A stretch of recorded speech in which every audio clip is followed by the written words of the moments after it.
어떤 소문은 사실이어서 무섭다기보다 사람들이 그 소문을 믿고 싶어하는 이유가 더 무섭다. 최근 온라인에서 중국 인민해방군 육군이 긴급 동원 명령을 내렸다는 문서가 돌면서 많은 이들이 한 문장에 멈춰섰다. 군대 내부가 흔들리고 있다는 신호일까? 아니면 누군가가 의도적으로 만들어낸 파장일까? 오늘 이야기는 자극적인 결론을 내리기 위해서가 아니라 소문을 읽는 방법을 정리하기 위해서다. 문서가 말하는 바를 먼저 분해하고 공개 정보로 확인할 수 있는 것과 확인할 수 없는 것을 구분한 뒤 앞으로 무엇을 관찰해야 하는지까지 하나의 지도처럼 제시해 보려 한다. 소문 속 문서는 스스로를 육군사령부의 긴급 동원 명령이라고 부른다. 그리고 핵심 주장은 명확하다. 특정 고위 지휘관에 대한 강제 조치가 당내 집단 의사결정과 절차를 거치지 않았고 그 결과 군의 단결과 안정이 훼손되었다는 것이다.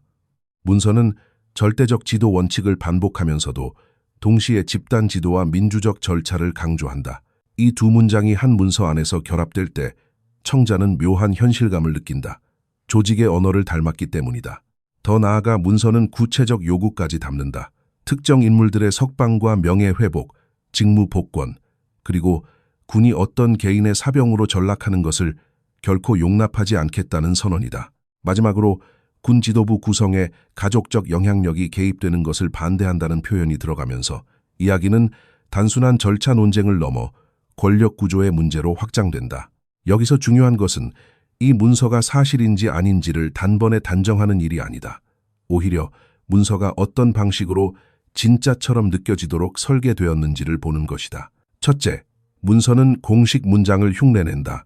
정면으로 심각한 시험에 직면했다. 강한 충격과 심각한 불만 같은 표현은 선동적이라기보다 관료적이며 바로 그 관료성이 신뢰를 만든다. 둘째, 전달 경로를 강조한다. 기밀 채널, 단위급 이상의 하달 같은 말은 확인이 불가능한데도 불가능하기 때문에 오히려 믿기 쉬워진다. 셋째, 문서는 명분과 금기를 함께 제시한다. 충성, 단결, 안정 같은 단어로 정당성을 세우고 개인 전횡과 사병화, 가족 개입 같은 금기로 분노를 자극한다. 이 구조는 언제나 강력하다. 누군가가 불안과 분노를 이미 품고 있을 때 문서는 그 감정을 깔끔한 문장으로 정리해주는 역할을 하기 때문이다.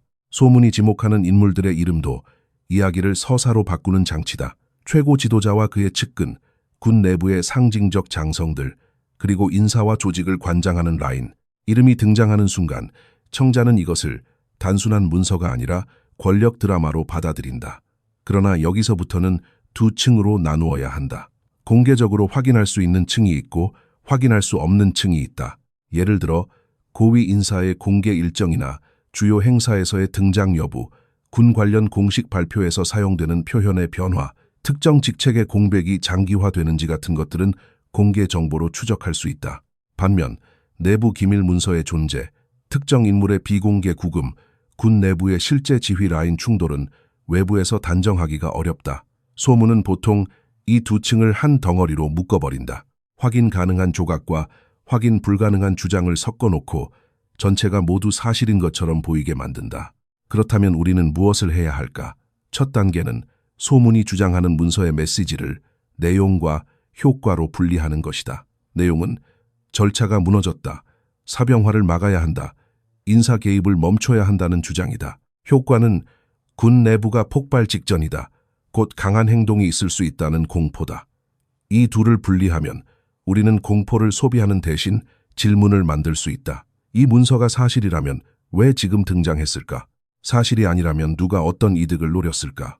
무엇보다 이런 형태의 문서가 대중에게 먹히는 이유는 무엇일까? 그 답은 개인의 호기심이 아니라 시스템의 불안정 신호일 수 있다. 불안정 신호란 반드시 쿠데타나 충돌을 의미하지 않는다. 정보가 부족한 환경에서 사람들은 빈틈을 이야기로 채우고 그 이야기가 다시 현실의 긴장을 키우는 순환을 만든다. 바로 여기에서 다음 질문이 등장한다. 이런 소문이 퍼지는 시점은 왜 늘 큰 정치 일정과 겹치는가? 권력 시스템이 일정한 주기로 긴장을 높이고 단속과 교육, 규율 강화 같은 캠페인을 반복할수록 내부와 외부 모두가 예민해진다. 그 예민함은 작은 변화도 거대한 변곡점처럼 보이게 만든다. 그리고 그 순간 군대가 움직인다는 서사는 가장 빠르게 확산된다. 군은 국가의 최종 물리력이고 그 이름이 붙는 순간 모든 소문은 무게를 얻는다. 그래서 우리는 다음 파트에서 이런 서사가 어떻게 만들어지는지, 그리고 어떤 체크리스트로 현실의 신호를 관찰해야 하는지를 더 구체적으로 파고들게 된다. 문제는 소문 자체가 아니라 소문이 늘 같은 공식의 언어를 빌려와 사람들의 판단을 잠시 멈추게 만든다는 데 있다. 온라인에서 퍼진 긴급 동원 문서는 딱 그 지점을 노린다. 군 조직의 내부 문서처럼 보이도록 문장 구조를 맞추고 당과 군의 원칙을 반복해 정당성의 외피를 씌운 뒤 마지막에 가장 민감한 금기를 던진다. 개인 전횡을 반대한다. 사병화를 막아야 한다. 그리고 가족적 영향력이 군 인사에 개입하는 것을 경계한다. 이 조합은 감정의 스위치를 한 번에 켠다.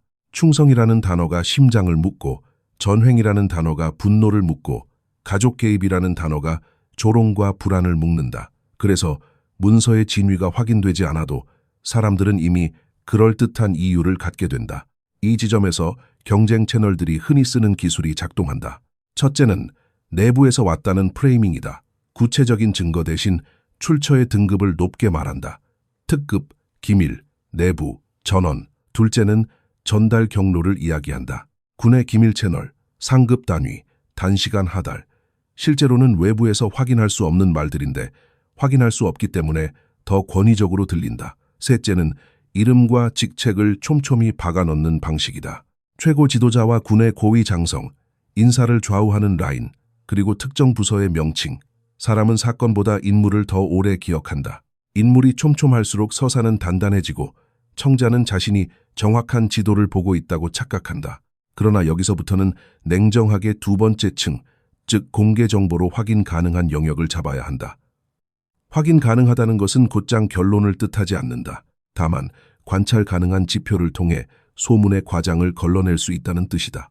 예를 들어 공식 행사에서 특정 고위 인사가 갑자기 사라졌는지, 특정 직책이 장기간 공석으로 남는지, 군 관련 공식 보도에서 인사나 규율을 강조하는 표현이 이전과 어떻게 달라졌는지, 지역 단위의 안보 행사나 군정회의에서 누가 대표 발언을 하는지 같은 것들이 여기에 속한다. 이런 지표는 완벽한 답을 주지 않지만 소문이 주장하는 전면적 격변과 실제로 관찰되는 점진적 변화를 구분하게 해준다. 세 번째 층은 확인 불가능하거나 제한적으로만 추정 가능한 영역이다. 내부 문서의 존재, 특정 인물에 대한 비공개 조사, 지휘 라인 내부 갈등 같은 것들이다. 이 영역에서 가장 흔한 오류는 누군가의 부재를 곧장 구금으로 단정하는 것이다. 부재에는 여러 이유가 있을 수 있다. 건강, 일정 조정, 보안, 혹은 단순히 공개 노출을 줄이는 전략. 확인 불가능한 영역에서는 단정이 아니라 가설만 가능하다. 그리고 가설이 가능하다고 해서 그 가설을 사실처럼 말하는 것은 위험하다. 오늘의 목표는 자극을 키우는 것이 아니라 정보를 정리해 더 정확한 질문을 만드는 데 있다. 이제 소문이 가장 크게 부풀려지는 축, 즉 인사와 통제로 들어가 보자. 권력 시스템에서 인사권은 물리력보다 더 강력할 때가 많다. 누가 어느 자리에 오르는지가 곧 충성의 흐름을 만들고 그 흐름이 다시 결정권을 만든다. 그래서 소문은 자주 인사 라인을 장악했다는 말을 중심으로 돌아간다. 특히 군대처럼 계급과 보직이 명확한 조직에서는 인사 통제가 곧 지휘 통제의 신호로 읽힌다. 소문 속 문서가 집단 지도를 반복하는 이유도 여기에 있다. 집단 지도라는 말은 실제로는 규범이지만 소문 속에서는 지금 집단이 깨졌다는 암시로 바뀐다. 여기에 가족적 영향력이라는 테마가 결합되면 서사는 더욱 폭발한다. 사람들은 권력이 제도에서 개인으로 이동하는 이야기에 민감하다. 특히 권력자의 가족이 시스템의 특정 부문, 예컨대 인사나 평가에 관여한다는 서사는 언제나 높은 전파력을 갖는다. 다만 이런 이야기일수록 사실 여부를 판단하기 어렵고 정치적 의도에 의해 쉽게 편집될 수 있다. 어떤 이들은 이를 통해 최고 지도자의 권력 집중을 비판하고 다른 이들은 반대로 특정 파벌을 공격하는 도구로 사용한다. 결과적으로 청자는 같은 소문을 듣고도 서로 다른 결론을 내리게 된다. 그래서 중요한 질문은 그게 사실인가만이 아니라 이 서사가 누구에게 유리한가다. 이 시점에서 우리는 소문을 예언으로 소비하는 대신 감시 목록을 만들어야 한다. 첫째, 공식 매체가 군의 규율과 충성을 강조하는 빈도가 달라지는가? 둘째, 주요 회의에서 군을 대표해 발언하는 인물이 바뀌는가? 셋째, 인사 공백이 한두 자리인지 혹은 특정 영역에 집중되어 있는가? 넷째, 군과 관련된 제도 문건이 새로 나오며 절차를 강조하는가? 다섯째, 특정 지역의 경계 태세가 정상적 훈련 수준인지 비정상적 패턴이 반복되는지. 이 5가지는 소문을 증명하려는 도구가 아니라 소문이 만든 과열을 식히는 온도계다. 그리고 우리는 다음 파트에서 왜 이런 소문이 특히 큰 정치 일정 직전에 폭발하는지, 그리고 단속과 교육, 규율 강화 같은 캠페인이 사회의 언어를 어떻게 바꾸는지까지 이어서 살펴보게 된다. 이 연결고리를 이해하면 같은 유형의 소문이 앞으로 또 나타났을 때도 흔들리지 않고 판단할 수 있다. 그 5가지 온도계를 들고 실제 풍경을 바라보면 소문이 만들어낸 거대한 파도 속에서도 일정한 패턴이 보인다. 권력 시스템에서 가장 민감한 신호는 무력이 아니라 인사다. 누가 어떤 자리에 앉는지, 누가 어떤 부서를 맡는지, 그리고 그 공백이 얼마나 오래 지속되는지. 특히 군대처럼 지휘체계가 계단식으로 이어지는 조직에서는 한두 개의 빈자리만으로도 아래 계층 전체의 판단이 흔들릴 수 있다. 그래서 소문이 반복해서 공백과 대행을 강조하는 것은 우연이 아니다. 공백은 곧 불확실성을 뜻하고 불확실성은 곧 소문을 키운다. 하지만 공백이 있다고 해서 곧장 붕괴를 뜻하지는 않는다. 어떤 조직은 인사를 늦춰 불필요한 파장을 줄이고 어떤 조직은 인사를 나눠서 발표해 충격을 분산한다. 그래서 우리가 봐야 할 것은 공백 자체보다 공백의 성격이다. 공백이 특정한 분야에 집중되는가? 예컨대 정치 공작이나 인사평가 같은 영역에 모이는가? 아니면 전투 지휘, 장비, 훈련처럼 실무 영역에도 동시에 퍼지는가? 만약 특정 영역에만 공백과 대행이 몰린다면 그것은 전면 위기라기보다 내부 통제 방식을 재배치하는 과정일 수 있다. 반대로 여러 영역에서 동시에 공백이 장기화된다면 지휘체계가 느슨해졌다는 신호일 수 있다. 중요한 것은 단정이 아니라 분류다. 분류가 가능해지면 소문이 던지는 공포를 그대로 삼키지 않고 관찰 가능한 질문으로 바꿀 수 있다. 이제 왜 이런 이야기가 하필 큰 정치 일정 앞에서 폭발하는지로 넘어가 보자. 국가의 큰 회의, 대규모 정치 이벤트, 지도부가 한꺼번에 모이는 시기에는 2가지가 동시에 커진다. 하나는 통제 욕구이고 다른 하나는 불안이다. 통제 욕구가 커지면 캠페인이 늘어난다. 교육, 점검, 규율, 충성, 성과, 그리고 책임. 불안이 커지면 해석이 과열된다.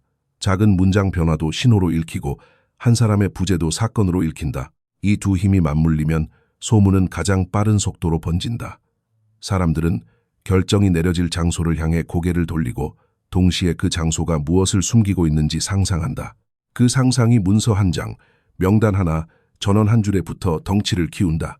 소문 속 이야기에서도 비슷한 장치가 작동한다. 회의에 가기 두렵다. 대표들이 긴장한다. 갑자기 교육 통지가 내려왔다. 같은 서사는 청자의 심리를 관통한다. 특히 교육과 점검을 강조하는 캠페인은 그 목적이 무엇이든 간에 사회에 추가적인 긴장을 만든다. 누군가는 그것을 질서 회복으로 보지만 다른 누군가는 체제 불안을 드러내는 경고 등으로 본다. 그리고 이 지점에서 언어가 변한다. 현실이 버거울수록 사람들은 직설을 피하고 직설을 피할수록 신조어가 늘어난다. 소문이 길게 늘어놓는 새로운 표현들은 단순한 농담이 아니라 불만과 체념이 언어를 통해 우회하는 장면일 수 있다. 말이 바뀌는 것은 현실을 바꾸기 어렵기 때문에 적어도 현실을 설명하는 방식이라도 바꿔보려는 시도다. 그렇다면 우리는 이 모든 요소를 어떻게 한 흐름으로 정리해야 할까? 핵심은 한 번에 큰 결론을 내리지 않는 것이다. 대신 지도처럼 단계적으로 읽는다. 첫째, 문서가 등장했다면 문서가 강조하는 주제를 뽑는다. 인사, 절차, 충성, 사병화, 가족 개입. 둘째, 그 주제가 실제 공개 영역에서 어떤 흔적을 남기는지 찾는다. 공식 보도의 문장, 회의 발언자, 인사 공백과 대행의 형태. 셋째, 흔적이 애매하다면 결론 대신 관찰 기간을 설정한다. 오늘의 소문이 내일도 같은 방향으로 반복되는가? 아니면 새로운 이야기로 갈아타는가? 소문은 종종 빠르게 갈아탄다. 갈아탄다는 것은 서사가 사실이라서가 아니라 관심을 위해 조정되고 있다는 신호일 수 있다. 이 과정에서 잊지 말아야 할 중요한 원칙이 있다.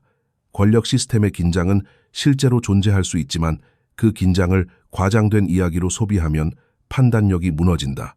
판단력이 무너지면 우리는 결국 누군가가 설계한 감정의 리듬에 끌려가게 된다. 그래서 이 영상이 하려는 일은 누군가를 단죄하거나 예언하는 것이 아니다. 정보의 빈틈을 채우는 방식이 어떻게 작동하는지 보여주고 그 빈틈 앞에서 우리가 더 단단해지는 방법을 제시하는 것이다. 이제 마지막 파트에서 소문이 남긴 것들을 정리해 다음에 무엇을 보면 되는지를 체크리스트로 완성하고 동시에 이런 이야기를 소비하는 태도 자체를 조금 더 차분하게 바꾸는 결말로 이어가 보자. 불확실한 시대의 가장 큰 힘은 확신이 아니라 흔들리지 않는 관찰이다. 불확실한 시대의 가장 큰 힘은 확신이 아니라 흔들리지 않는 관찰이라고 했다. 그래서 마지막은 무엇이 사실인지보다 무엇을 어떻게 볼 것인지로 정리해보자. 소문이 던진 문서 한 장은 진짜일 수도 가짜일 수도 있다. 그러나 그 문서가 대중에게 먹히는 방식은 분명하다. 절차와 충성, 조직의 순수성 같은 단어로 권위를 세우고 개인 전횡과 사병화 같은 단어로 분노를 세우며 가족적 영향력이라는 금기로 조롱과 불안을 세운다. 이 세 가지가 결합되면 사람들은 증거가 아니라 감정으로 판단을 시작한다. 우리는 그 순간을 늦춰야 한다. 늦춘다는 것은 무관심이 아니라 더 정확해지기 위한 시간이다. 여기에서 소문 속 신조어의 홍수가 갖는 의미도 다시 볼 필요가 있다. 어떤 채널은 그것을 단순한 조롱으로 사용하지만 조금 더 멀리서 보면 그건 사회의 언어가 바뀌는 장면이다. 현실이 팍팍할수록 사람들은 정면 표현을 피하고 피할수록 우회 표현이 늘어난다. 품질과 가격, 성장과 하락, 고용과 실업 같은 단어가 감추어질수록 더 복잡한 말이 새로 태어난다. 그 말들은 종종 웃음을 만들지만 동시에 피로를 드러낸다. 웃음은 방어이고 신조어는 방어의 언어다. 우리는 그 언어를 비웃기보다 왜 그런 방어가 필요해졌는지에 주목해야 한다. 그것이야말로 소문이 들쑤신 표면 아래에 있는 사회적 온도다. 이제 약속했던 5가지 체크리스트를 한 번 더 명확히 적어보자. 이것은 소문을 증명하기 위한 도구가 아니라 소문이 만들어낸 과열을 식히기 위한 온도계다. 첫째, 군 관련 공식 보도에서 규율과 충성, 절차를 강조하는 빈도가 달라지는가? 평소보다 특정 키워드가 반복되는지 혹은 문장 톤이 더 강해지는지를 본다. 둘째, 중요한 회의나 행사에서 군을 대표해 발언하는 인물이 바뀌는가? 발언자는 단순한 사회자가 아니라 권력의 시그널일 때가 많다. 셋째, 인사 공백이 한두 자리인지 특정 영역에 집중되는지 장기간 지속되는지를 본다. 공백의 패턴이 곧 상황의 성격을 말해준다. 넷째, 절차와 조직 운영을 다루는 제도 문건이 새로 나오거나 수정되는가? 규정의 변화는 흔히 문제의 존재를 간접적으로 보여준다. 다섯째, 군의 경계태세나 훈련 패턴이 정상적 일정인지 아니면 설명하기 어려운 변화가 반복되는지 본다. 변화가 있다면 그것이 일회성인지 누적되는지까지 관찰한다. 이 5가지를 들고 있으면 소문을 들을 때마다 즉흥적인 결론 대신 단계적 질문을 할 수 있다. 문서가 말하는 주제는 무엇인가? 공개 정보에서 그 주제의 흔적이 보이는가? 보이지 않는다면 관찰 기간을 어떻게 잡을 것인가? 그리고 무엇보다 이 서사가 누구에게 이득이 되는가? 소문은 때로 내부 갈등의 그림자일 수 있지만 동시에 누군가의 의도된 연출일 수도 있다. 우리는 그 가능성을 동시에 놓고 어느 한쪽으로 뛰어들지 않는 훈련을 해야 한다. 마지막으로 한 가지를 더 덧붙이고 싶다. 어떤 사람들은 이런 이야기를 들으며 곧 큰 일이 터진다는 확신을 원한다. 그러나 확신은 종종 가장 위험한 함정이다. 불확실한 시대일수록 더 간단한 설명에 끌리기 쉽기 때문이다. 그래서 이 영상의 결론은 예언이 아니라 습관이다. 확인 가능한 것과 확인 불가능한 것을 나누고 감정이 판단을 앞지르지 않도록 한 박자 늦추고 체크리스트로 현실을 관찰하는 습관. 그 습관이 있으면 같은 유형의 소문이 다시 나타나도 우리는 쉽게 휘둘리지 않는다. 혹시 여러분도 비슷한 경험이 있는가? 한때는 모두가 믿었지만 시간이 지나며 흐려진 소문이 있었는가? 또는 반대로 처음에는 믿기 어려웠지만 공개 신호들이 차곡차곡 쌓이며 더 분명해진 변화가 있었는가? 여러분이 어떤 방식으로 확인했고 어떤 지표를 가장 신뢰했는지 댓글로 나눠주면 좋겠다. 그리고 앞으로도 이런 이야기들을 접할 때 확신을 파는 목소리보다 관찰을 돕는 질문에 더 가까이 서보자. 불안이 커질수록 필요한 것은 과장이 아니라 차분한 시선이다.